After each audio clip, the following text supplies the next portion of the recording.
कौन थी वो? मैं 8 महीने की प्रेग्नेंट थी और अपनी डिलीवरी के लिए अपने मायके गई थी। माँ ने मुझे फोन पर बताया, घर के पीछे की तरफ जो खाली जमीन थी ना, वहां पर एक नया कमरा बनवा लिया है।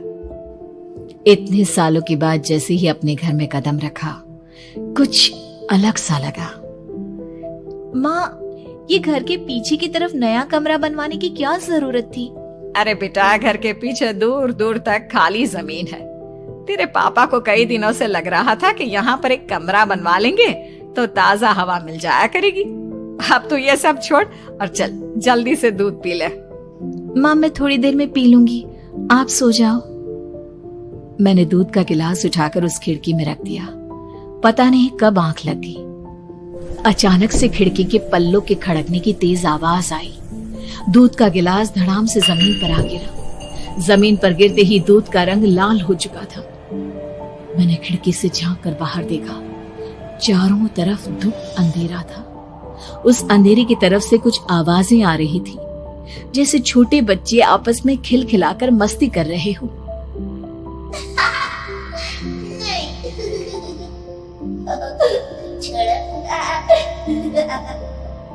इतनी रात को इतने घनघोर अंधेरे में बच्चों की आवाज कैसे आ रही है?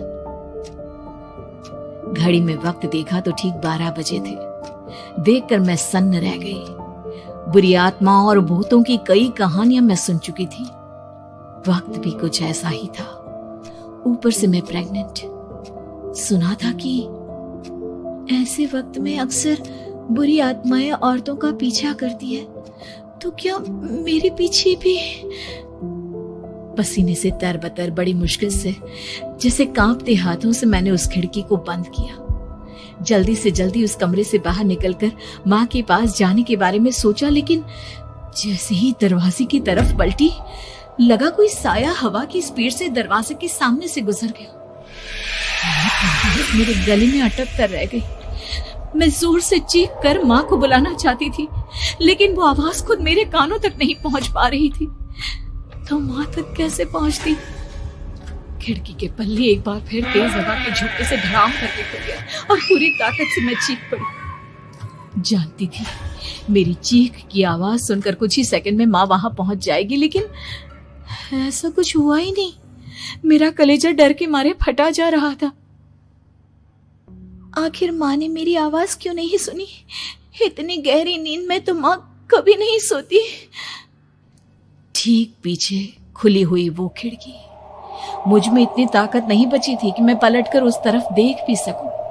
हवा का एक सनसनाता हुआ झोंका उसी वक्त मेरे कानों से आकर टकराया। लगा जैसे किसी ने दबी हुई आवाज में धीरे से मुझसे कहा, चली जाओ यहाँ से। मैंने दोनों हाथ अपने कानों पर रख लिए और एक बार फिर ताकत लगाकर जोर से चीखने की कोशिश की। माँ! पापा!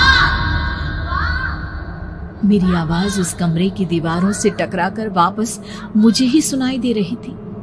जितनी ताकत के साथ मैंने चीखने की कोशिश की थी, कुछ ही देर बाद उससे कहीं ज्यादा तेज और दर्दनाक चीख मुझे सुनाई देने लगी। ये आवाज ठीक मेरे पीछे खिड़की से आ रही थी। वो आवाज मेरे कानों में पिघलते हुए लोहे की तरह गिर रही थी।